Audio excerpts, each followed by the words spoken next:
Well, here we are, March 27th. Spring! Huh, so they claim. I asked of you, does this look anything at all, remotely, even remotely, like spring?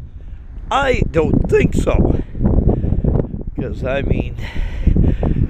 it's no.